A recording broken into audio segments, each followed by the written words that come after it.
My partner waited 10 years for his ex to come back. When she did, he chose her over me. Now I'm living my best life without him. Oliver had a particular someone before he and I dated. Sophie, my best buddy. The cuteness of this duo made some roll their eyes. I was thrilled when they engaged. Sophie disappeared on their wedding day. No call, text, or explanation, just gone. Oliver was ruined. I stayed with him all month to prevent stupidity. Soon, our relationship changed. After 10 months we started dating and have been together since Sophie returned unexpectedly 3 nights ago. I didn't realize she was in town until Oliver was crazy all day. Forgotten, distracted, completely out of it. He'd overlook our plans. He'd check his phone during supper. He'd lose focus mid-sentence, which scared me. I eventually questioned him. Is everything okay? He looked at me with wide eyes and smiled after coming out of the bizarre trance. I'm fine, he flatly lied. Is it because Sophie's back in town? I mean, I heard from my mom, but I don't want to talk about her, he said. His stinging words made my heart leap. He'd never addressed me like that before. I said, Oliver, do you still love me? And fought back tears. His expression softened. He hugged me and agreed. He hugged me and said he loved me, but I knew he was just lying to himself. The night after, I realized his statements were true. We were scheduled to celebrate our 4-year anniversary. I arrived at the restaurant early after work and seated at our customary table. I ordered his favorite wine, placed my present on the table, and waited. I waited 2 hours, checking my phone every 3 minutes, terrified he was hurt. I got a text after 4 hours of waiting. Can't attend. Something happened. The end. Just 8 words. No call. But I knew his whereabouts. I drove to the park where the 3 of us used to hang out in college, near the lake where we'd speak till daylight, and saw them on the bench. Oliver gazed at her patiently. Something he never did in our 4-year relationship. I approached but hid behind the woods, hearing everything. I can't believe you're really here. Oliver sobbed. Sophie murmured, I'm so sorry for everything. Resting her hand on his gently. It was all moving so fast between us back then. I kept telling myself I was ready for marriage when I wasn't. So I ran. But all these years, Oliver, there was no one else on my mind but you. She softly put his palm to her lips. Oliver nodded and dropped his eyes. It just kind of happened. His words made my chest constrict. Just happened. We described everything as an accident. Do you love her? Sophie frankly inquired, addressing his gaze. Silence spread between them. Honestly, I don't know. I thought I did, but seeing you again, I'm not sure anymore, Sophie said. Is there still a chance for us? I knew he'd answer yes after 4 years if I tried again. I came out from behind the woods, approached them, and removed the promise ring he gave me last Christmas when he said he wanted a happy ending before he could respond. Dropped it in his hand. Wait, he shouted, but I kept walking, naively hoping he'd follow and stop me. His refusal told me all I needed to know. He never returned home that night, following night, or the night after. I put his belongings in boxes and placed them by the door, changed the locks, erased his number and did everything he never had the guts to do when Sophie left him years ago. 6 days later, he knocked. Through the peephole I saw him tired. Holding the ring he banged again. He said, Can we talk? Through the door. I know I don't deserve forgiveness, but please, can I come in just to talk? I stood with my hand on the doorknob. Part of me wanted to open it. Something in me wanted to hear his words. Part of me loved him anyhow. Just before I decided, Sophie texted me. Please hear him out. There's something you have to know. Something we never told you. I opened the door just enough to see him in the hallway light after unlocking it. Oliver looks bad. His hair looks like he's combed it for days. Red, swollen eyes. The collar of his wrinkled shirt is stained. Despite the scorching sensation, he can't let go of the promise ring. I check my phone again and read Sophie's message. The words still make no sense after 5 seconds. Oliver starts to speak, but I stop him. I tell him Sophie contacted me suggesting I learn something they never told me. His face turns white. Not pale or weary, but white like his skull had been emptied of blood. His shoulder meets the hallway wall as he steps back. He leans on it, fearing his legs may collapse. I see him try to speak, but nothing comes out. So he shuts his eyes and breathes deeply. When he opens them again, he looks at me and says, We need to sit down because it's complicated and he should have told me years ago. I leave the doorway silently. He steps in hesitantly, doubting I'll let him remain.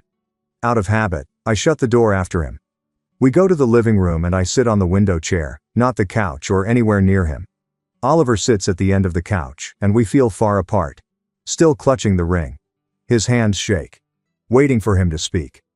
The stillness lasts so long I can hear the kitchen clock ticking. Oliver speaks last, with a gruff, crying voice. He denies that Sophie departed their wedding day due to cold feet or commitment anxiety. 3 weeks before the wedding, she discovered her mother had early-onset Alzheimer's. Her father suppressed its severity for months. Oliver claims Sophie's mother didn't recognize her during the last dress fitting. Sophie showed her mom the finished garment at her parents' place, and she was treated like a stranger. I inquired her name and why she was in her residence. Sophie's father took her aside and revealed her mother had been growing sick for a year. He'd excuse her by saying she was sleepy or anxious. He felt humiliated and believed he could handle it alone. Oliver keeps talking, and I sit there trying to understand. He said Sophie's father implored her not to inform anybody about the illness. He wanted secrecy. He didn't want his wife treated differently. Sophie was scheduled to marry Oliver and move 4 states away for his new job, which he'd accepted, and the apartment they'd put a deposit on. But her mother was dying, crumbling. Sophie couldn't quit. She had to stay with her mother when she needed her. However, she couldn't decide between her lover and her dying mother. She fled without explanation. She disappeared on the wedding day because she couldn't pronounce the words. She didn't know how to shatter Oliver's heart as hers broke. Something shifts inside me as he says. My rage turns to uncertainty. My 4-year-old tale is entirely changed. I felt she was terrified, and left Oliver without considering the Sophie selfish consequences. But this is different. I don't know what to do with this impossible and dreadful situation. I ask Oliver why he never told me. Why he let me assume Sophie destroyed his heart without explanation. My voice sounds harsher than intended. Looks down at his hands, and the ring shines. He discovered the truth 7 months ago. 7 months. Half our relationship. Sophie eventually contacted Oliver after her father's stroke to apologize and explain why she fled. Oliver has carried this information since. Knowing Sophie didn't leave because she stopped loving him. Knowing she fled because she was drowning in an awful circumstance and couldn't beg for help. I see it in his eyes as he says, "This matters daily since he learned. He knows the truth about her and is with me every day. He claims he didn't inform me because he thought it didn't important. Sophie was gone and they were making something genuine. He believed he could hide the facts without consequence. I now see it influenced everything. His occasional zoning out. He'd grow silent when others mentioned weddings or sick parents, and he never appeared there even at our happiest moments. I question him directly if he's spoken to Sophie in the previous 7 months. Question lingers between us. Oliver pauses. A few seconds felt like eternity. He confesses they've sent a few emails concerning her mom's illness and dad's recuperation. Checking in. Nothing sexual or indecent, but those emails make me sick since he's been emotionally engaged with her all along. He's been thinking about her and worrying about her position, promising me a future, giving me the promise ring, and talking about our happy ending. Oliver's quicker speech must be a reaction to my look. He claims the emails were benign. He never intended to act on emotions. It seemed he had everything under control. Sophie returned to town to assist her father sell the house. He can't handle it alone after the stroke. She returned to manage the estate and appeared here. Not simply words on a screen, here. Her presence demolished Oliver's barriers. Every manner he'd told himself he was over her. He's been a mess trying to reconcile his feelings with his expectations. Thinking about if what we have is real, or whether he's simply using me as a safe spot to bury his unresolved feelings. As he speaks, I understand he's lied to us and possibly himself. No longer able to sit, I rise up. He must leave, I say. He's looking desperate and guilty, so I need time to consider. Oliver argues. He suggests we chat more and work through this, but I'm firm. The boxes I packed are beside the door. I say take what he needs and leave. He sits for another minute, deciding whether to push back. Eventually, he stands and goes out. He takes his keys off the rack and opens a box for clothing. He promises to spend a few days with Max. Allow me room. Then we can speak. Not responding.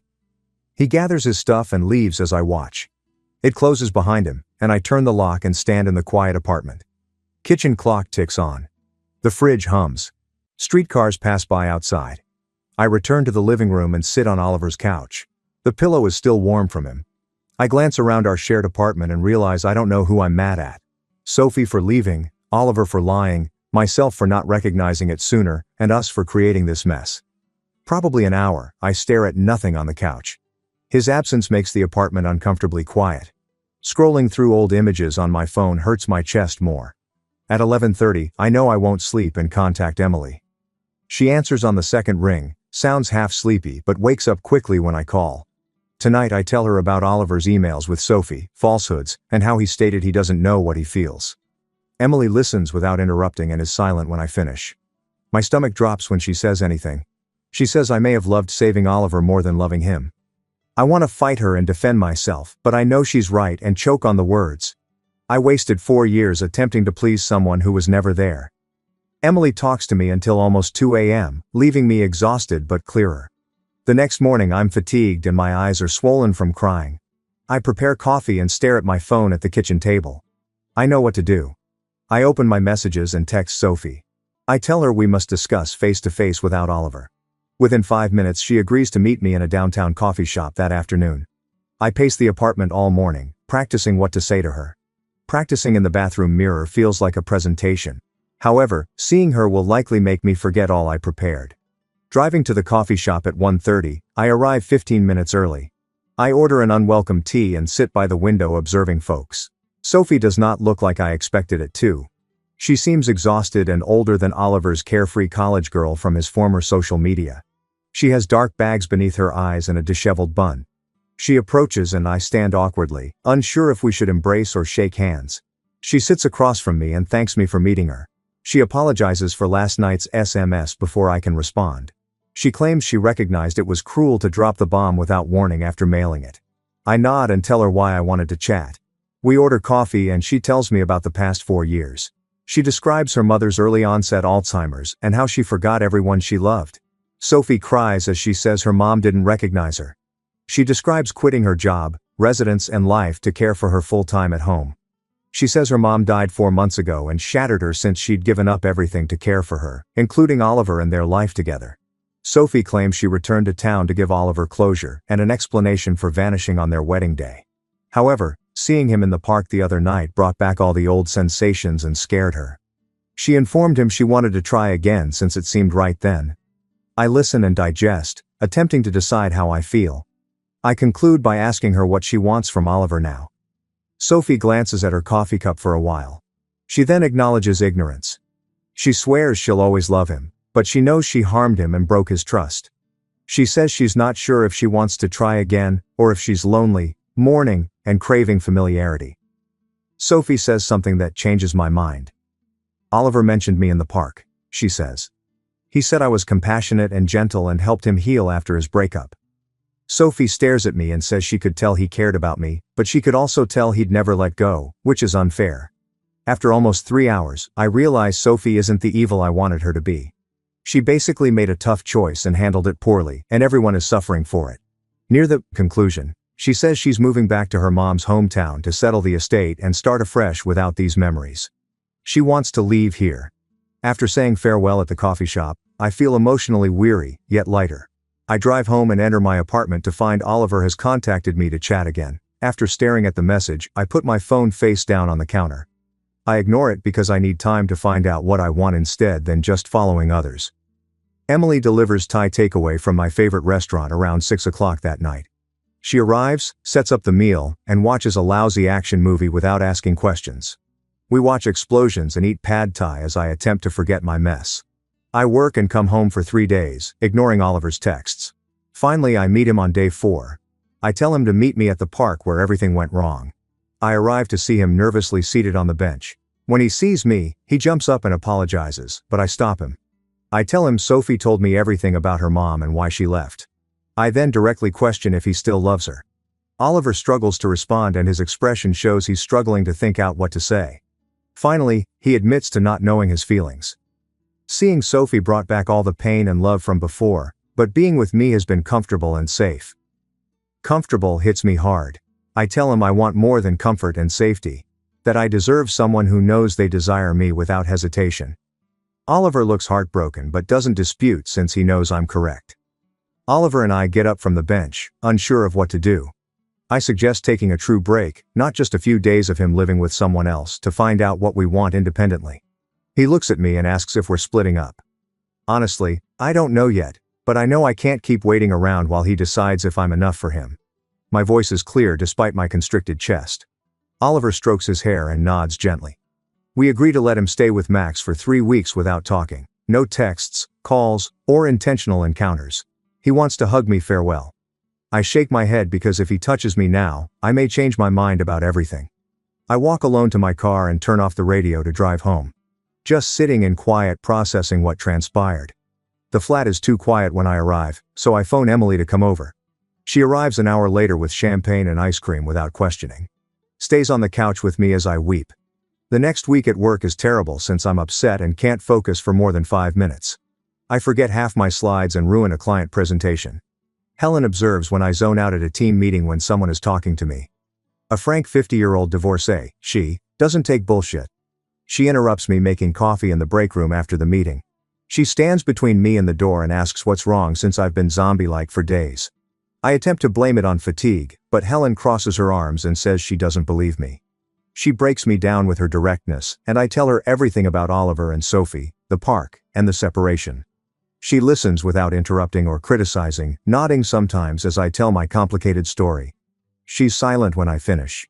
She recounts her first marriage to a man still obsessed with his ex-wife. Helen claims she spent 5 years preparing his favorite dishes, supporting his profession, and being patient while he worked through his issues. But she was competing with a ghost who had a pristine recall of someone who was gone. She recognized that she was competing against a concept, not a person, and could never win. Helen looks me in the eye and says, "The kindest thing I can do for myself is walk away and let Oliver figure out his mess without me waiting in the wings like some backup option." I know her words are real, and they sting. She squeezes my shoulder and tells me I deserve someone who picks me first, not someone who loses everyone else before appreciating what he has. I return to my work feeling raw, but lighter, like someone finally let me put myself first. I focus on work to forget Oliver as the days pass slowly. I don't know if he's thinking about me, Sophie, or everything. Max texts me to grab coffee 3 weeks after we broke up. I'm surprised he's reaching out since Max was Oliver's college friend before I met him, but I agree to see him the next day at a cafe near my workplace. Max is already sitting at a corner table, looking uncomfortable when I arrive. He rises up when he sees me and we awkwardly debate hugging. After ordering coffee, Max just brings it out. He says Oliver failed miserably. Lacking food and sleep, he stares at his phone for hours, unsure who to contact. Max says Oliver has been on his sofa for 3 weeks, and it's painful to see him come apart. Nodding and waiting for him to continue is all I can do. Max is upset with Oliver since he's seen him squander years in the past and present, never committing to anybody. He says Oliver is immobilized because he's afraid of making the incorrect choice and being alone, therefore he's never honest with himself. Max adds, "I deserve better than being someone's backup plan, even if Oliver doesn't consciously see it that way." It's like Helen told me, and I feel it in my chest. I ask Max if Oliver still loves Sophie. He sighs and covers his face before responding. He believes Oliver still loves Sophie, but he also believes Oliver has actual feelings for me that became twisted with gratitude and dread of being alone when she left. Max advises Oliver to select what he wants, not what feels secure or what he should desire. He apologizes for being forthright but believes there must be honesty about this circumstance. After coffee, Max hugs me and tells me to take care of myself no matter what Oliver does. I drive home feeling tranquil, like everything are finally falling into place, even though nothing is settled. Sophie's name appears on my phone that night. My pulse races since we haven't talked since that coffee shop discussion weeks ago. When I respond, she seems scared and speaks rapidly, terrified I'll hang up. In 3 days she's leaving town. She'll work in her mom's hometown to escape the memories, heartache, and convoluted past. Sophie wants to meet again before leaving to tell me something significant about her last talk with Oliver. Despite not wanting to hear what she has to say, I meet her the next morning. Another coffee shop across town is where we meet without history. Sophie enters and sits across from me, looking fatigued yet resolute. She orders tea and inhales before commencing. Oliver unexpectedly visited her dad's house 2 days ago, she says. He informed her he's been thinking about everything, and understands he's been unfair to us by hiding his sentiments. Oliver said Sophie he never stopped loving her, but he's formed a meaningful relationship with me, and is afraid of making the wrong choice and ruining someone. Sophie's eyes wet as she talks, and I can tell she struggles. She informed Oliver she's going because she can't let him hurt someone like she did 4 years ago. Sophie stated that she won't return to this city and that he should make his decision on our relationship. Not compared to what they had or could have. Hearing this makes me sad and relieved. Her departure brings relief, but she's unhappy it took so much grief. Sophie softly touches my hand across the table. She explicitly apologizes for the meltdown and the text that sparked it. She claims she now realizes I care about Oliver and supported him through his darkest time. Sophie wishes that whatever occurs between Oliver and me doesn't make me doubt my value or ability to love. I hear her voice crack and understand she means every word. We rise to go after finishing our drinks. Sophie hugs me tightly and we hold on longer than necessary. As we separate, I know I'll miss our companionship in a simpler time. I watch her walk to her car and drive away, knowing I'll probably never see her again. My body was fatigued from everything, so I stayed home from work for a few days claiming to be sick. I lay on the couch gazing at the walls and contemplating my connection with Oliver in a manner I'd never done before. I replayed events from the last 4 years and noticed patterns I'd missed. Sometimes he'd zone out when we were together, like his mind was elsewhere. How he never communicated his deepest sentiments about anything, simply job or movies. I planned our future and talked about what we wanted, while he merely nodded and didn't contribute. I told myself he needed time to trust again since Sophie hurt him. But being alone in the flat, I thought it may be easier than trauma. Maybe he didn't want to be there for me in the manner I needed him. I opened my phone to text Oliver. I wrote that Sophie was leaving town forever and we needed one last chat about who we were and what we wanted. I sent before overthinking. He said affirmatively, asking when and where, in less than a minute. I invited him to the flat tomorrow afternoon. I put my phone down after he said, okay, and felt strangely relaxed. To relieve my hands, I cleaned the flat the next day. When Oliver knocked, I opened the door and found him looking frightened and fatigued. He entered and surveyed the space like a newcomer. Once we were together, the apartment seemed different, not like our house, more like a place where something happened. We were on opposite ends of the sofa with a large expanse that felt bigger than actual distance. Oliver spoke first, stating he'd been thinking a lot for weeks. He admits to treating me unfairly from the start. He claims he started dating me before recovering from Sophie. He loved me. But he wasn't sure I deserved it. His voice cracked as he stated that last sentence, and I could see he was struggling to confess it. Hearing his honesty made my chest tighten, but I liked it. I told him I'd been thinking too. And I realized something crucial. I stated I should pick myself instead of waiting for him. I told him I deserved someone who knew me from the start and didn't need to lose someone else to appreciate us. I saw Oliver's eyes well up, but he nodded slowly because he knew I was right. After a moment of silence, we started discussing the practical matters we'd been avoiding. Over 4 years, we'd jumbled our apartment contract, shared furnishings, and other details. Oliver offered to leave and find a new apartment so I could stay. I was surprised he was so giving, but sorry we had to split our lives. We decided to spend a few days to finalize everything before contacting the landlord. Emily drove up to assist me package Oliver's last items that weekend. She provided garbage bags, packing tape, and her no-nonsense approach, which I needed. We removed clothing and shoes from his closet, then took his amenities and electric razor from the counter. Emily said she was proud of me for leaving instead of settling for someone who just wanted me half-heartedly. I found Oliver's promise ring at the door when we were cleaning out a bedroom drawer. I lingered over it in the light. I refused to retain it when Emily requested and put it in the box with his other items. My desire for that ring made me believe in a future that was never true. The following Monday, I contacted my insurance company's therapist hotline to make a same-week appointment. I completed mental health history form in a modest downtown office waiting area. The therapist called me back, and I sat on her sofa and explained everything about Oliver and Sophie and how I'd lost a relationship and a friendship in one tangled mess. She listened without interrupting and then asked questions that changed my perspective. She showed me during the following several sessions that I was attempting to win Oliver's love by being flawless and helpful, whereas true love doesn't take ongoing proving. She stated I'd changed myself to fit his needs instead of being myself and seeing whether that was enough. Though difficult because they forced me to examine my tendencies, the sessions were beneficial in unexpected ways. Oliver texted 2 weeks later that he'd found an apartment across town and was ready to relocate. We exchanged keys and separated everything we mingled at my house. He appeared lighter to me, like he was finally confronting reality instead of running from it. He informed me he was seeing a therapist to get through his abandonment issues and relationship inattention. Moving his things into his car required many trips up and down the stairs.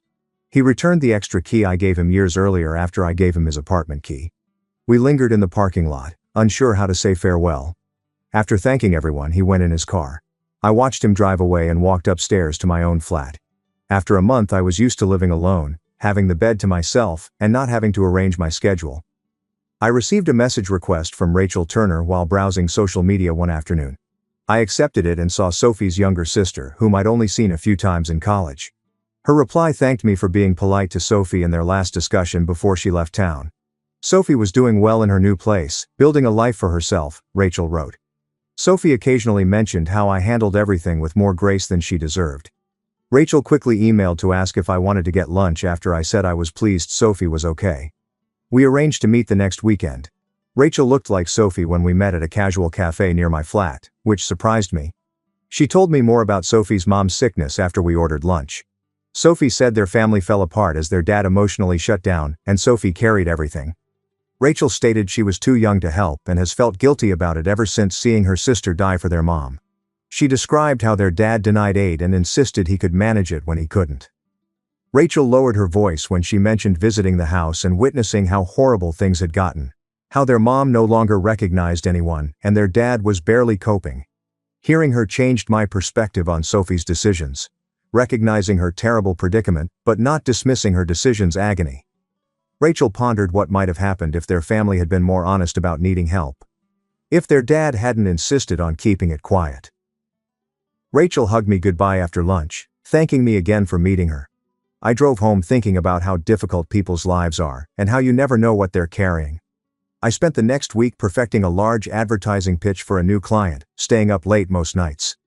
Helen stopped by the doorway when I was studying slides in the conference room. After looking at me, she stated I seemed lighter. She entered and sat across from me after I inquired what she meant. She said I'd been standing taller and not hunching my shoulders to save room. I missed it, but she was correct. Somehow, I changed in recent weeks. Helen thought I'd quit carrying others' weight. Hearing her say that made me understand it had occurred. Oliver's grief, Sophie's shame, and my worry of not being enough were with me. All of it was eventually taken down. Sitting in that meeting room, I felt liberated. How much energy I'd wasted on things I wasn't responsible for. 3 months after Oliver left, a deleted but recognizable number texted me. He wanted to meet for coffee to speak as friends, not to reunite. I pondered the message for a while, wondering if I was ready. Part of me wanted to dismiss it and go on. Part of him wanted closure, to see whether he'd changed, or if this was simply another attempt to assuage his guilt. We met at a downtown coffee shop on Saturday morning after I texted yes.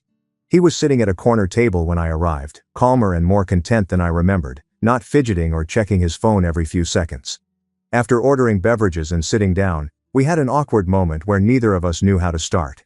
His final message thanked me for meeting him and stated he'd been wanting to contact me for weeks, but wasn't sure whether I'd respond. Oliver started telling me about his treatment, how his counselor was forcing him to face why he was always terrified of being alone. He stated he realized he went from his broken engagement to supporting me, then from my support to dating me without ever confronting his concerns. He confessed to exploiting relationships to avoid face his fear of abandonment by focusing on others' needs. He looked me in the eyes and thanked me for forcing him to face his habits instead of enabling them like everyone else. I was astonished to hear Oliver take responsibility since I expected him to make excuses or blame circumstances. In response to my question, he said he hadn't spoken to Sophie. He claimed he valued her decision to start again, and was attempting to do the same. He told me he'd always have confused feelings for her and that you can't stop loving someone who meant so much to you. But he started to see that the connection wasn't healthy. His statements surprised me since they showed maturity I didn't anticipate. Oliver moved in his seat and apologized for not being my partner, and for making me his emotional support instead of his equal. He stated he lent on me when he was broken and remained leaning afterward. Not fair to any of us. He wished I'd meet someone who instinctively selects me first, since I deserve that. He spoke what I needed to hear months ago, and my throat tightened. I thanked him for the apology and hoped he'd find peace with himself before dating again, since the next person didn't deserve to be his crutch either. After a moment of quiet, he asked whether I recalled the weekend we traveled to the shore and were trapped in that storm. I grinned at how we were caught in this little hotel and played cards for hours as rain beat on the windows.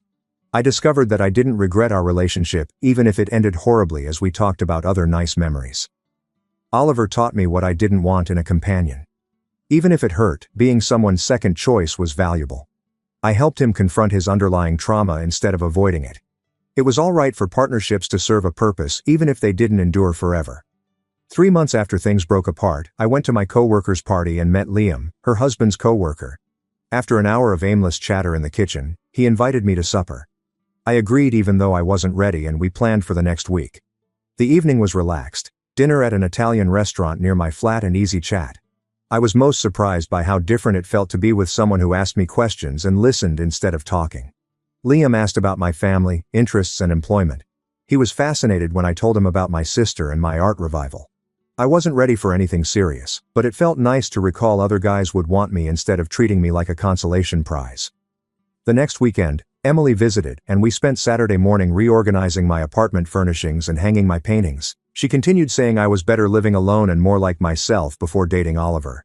I asked her what she meant, and she said I'd been doing things I stopped doing with him, like going to evening concerts, staying up late reading, and taking strange art classes. She said I'd been bending myself to his wants without recognizing it. We ordered takeaway and ate pad thai from the containers on my couch. I was grateful to my sister for sticking with me through this turmoil. The next Tuesday, I almost hit Max in the fruit department while shopping for dinner. We laughed and he inquired how I was doing, then spoke by the apples. Max informed me Oliver was doing well and seemed healthier than he has in years since he was focused on design and treatment.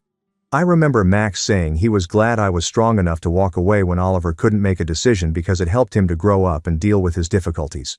He said losing me woke Oliver up from his life of avoiding harsh things. After saying goodbye, I moved my cart toward the checkout, thinking how bizarre it was that my suffering had changed someone else. At my therapy appointment that week, I discussed how I was beginning to accept the complicated truth that my ending may harm me, but was the correct option. My therapist agreed and added, "That's emotional maturity, being able to hold both truths at once without trying to make it simpler than it is." She said many people struggle with this, wanting to make their ex all nice or all horrible. Real life is more difficult. Oliver harmed me terribly, yet I saw he was traumatized. I might be sorry about leaving the relationship, yet know I deserved better. After that therapy office, I was proud of my progress after a few months.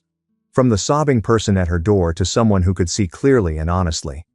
The next week, my supervisor summoned me into her office and said that I would be promoted to senior account manager, with a huge rise and greater responsibilities.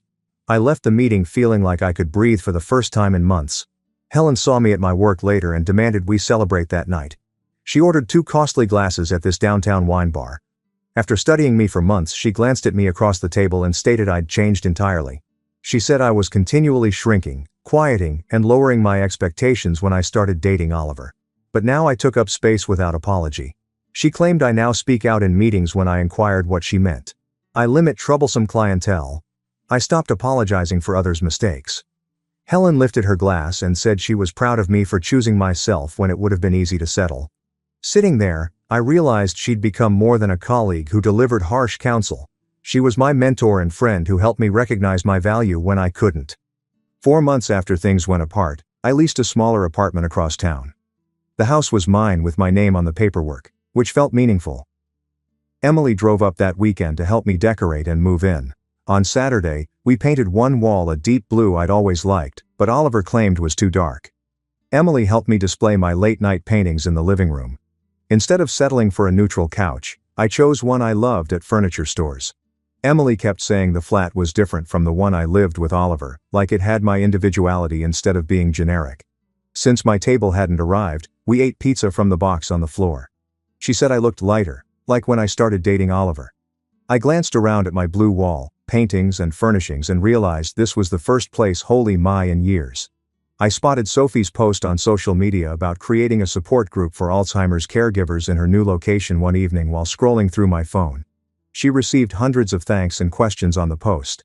I pondered it, having strange sensations. I was still wounded by all that occurred, but I was glad she was helping others. I wrote her a quick note that I was delighted she was doing well and that her support group will benefit many families. She replied within an hour to thank me for my generosity after everything. Not saying anything else seemed like the proper ending for where we were. Oliver was across the room at a mutual friend's birthday celebration a few weeks later. First my stomach leaped, but then I realized I wasn't terrified or furious, just indifferent. He stopped by and we spoke about our lives. He excitedly described a startup branding project he was working on. He learned about my promotion and new flat. He appeared thrilled for me, and I was shocked I liked his project. Though distant, we were cordial, which fit where we were at the time. The chat lasted about 5 minutes until we organically moved around the party, but it wasn't uncomfortable or forced. A couple that split up. Liam and I had our second date at an Italian restaurant the following weekend. The chat moved beyond job and interests this time. I told him everything about Oliver and Sophie when he inquired about my former relationships without making myself the victim or hero. I recounted what happened and what I learnt. Liam recounted his difficult relationship with a cheating ex and how long it took him to trust again. I appreciated that we could be honest about our pasts without pretending we were perfect or over everything. He didn't modify my story or suggest changes. He listened, nodded, and said he understood my options. After 5 months, Emily inquired if I'd seen Oliver's recent social media posts during one of our weekly calls. I realized I hadn't checked his profile in weeks or months. I informed her and she chuckled, saying that was big development from the person who checked his accounts numerous times a day. She was right. I stopped caring what he was doing, with whom, or happy. I concentrated on my life and progress for the first time in years. We chuckled at how far I'd come since the first night I arrived to her apartment weeping and checking my phone. Helen grabbed me aside one afternoon at work and said she'd observed something. Faye, a younger coworker going through a horrible breakup, was my lunch buddy. Helen said she overheard me telling Faye the same honest counsel she'd given me months before about not settling for crumbs and valuing herself. I hadn't considered it, but she was correct. Sharing the insight that helped me see clearly while I was drowning in uncertainty. It was satisfying to assist someone avoid my blunders by sharing my sad experience. Liam took me to a great taco eatery on our third date. After that, we strolled around the area looking at old houses. He kissed me goodnight as he guided me to my car. I didn't compare it to kissing Oliver or doubt my readiness or decision. At that time, someone seemed really interested in knowing me. We planned to hike the next weekend, and I was thrilled to get to know him more rather than nervous. 6 months after debating whether to allow Oliver in, I was calling Emily about holiday preparations from my own apartment. She directly asked me whether I was pleased, and I contemplated it. Yes, but not in a fairy tale sense. It was a calm, grounded happiness. It would have been easy to pick him. That decision brought me to my real life. Rachel's handwritten note arrived on Tuesday in a pale blue envelope. She wrote that Sophie wanted me to know her support group had benefited scores of Alzheimer's families and she'd found meaning in her new life. In her bottom message, Rachel thanked me for being polite to her sister when I had every reason not to. I read it twice and magnetized it on my fridge. It reminded me that people are complicated and messy, and sometimes they hurt you without trying to, but grace is always worth providing, even when it's hard. I received a text from an unknown number while putting lights in my apartment around the holidays. Before seeing the message, I almost erased it. Oliver requesting contact, informed me of his well-being. Single for 6 months, focused on myself. I appreciate our time together. After staring at it, I typed that I was glad he was finding peace. Additional mails were exchanged. Simple, courteous life updates. The talk naturally ended, and we went our own ways. After hanging the lights, I felt peaceful. No anger, no grief, simply acceptance that we were each going our own ways.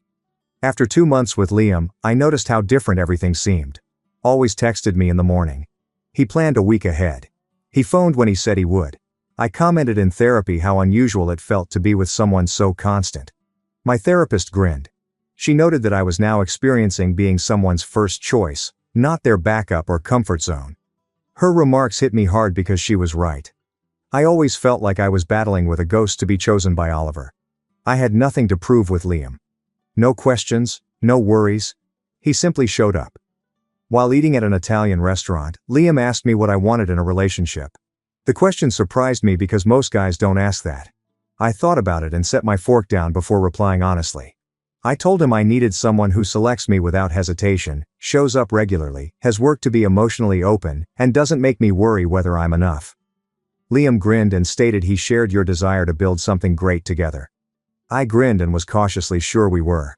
7 months after everything changed, I was enjoying coffee in my apartment on a Saturday morning and admiring my new surroundings.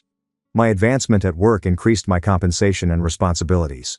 Bi-weekly treatment kept me grounded. My bond with Helen, who became a mentor, and Rachel, who we had lunch with to chat about her sister and life, grew.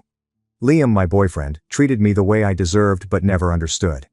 Oliver taught me relationship pitfalls. I learned to choose myself even when it was hard and terrifying by leaving him. Life wasn't perfect and I still had lonely, uneasy days. It was my apartment, options, future.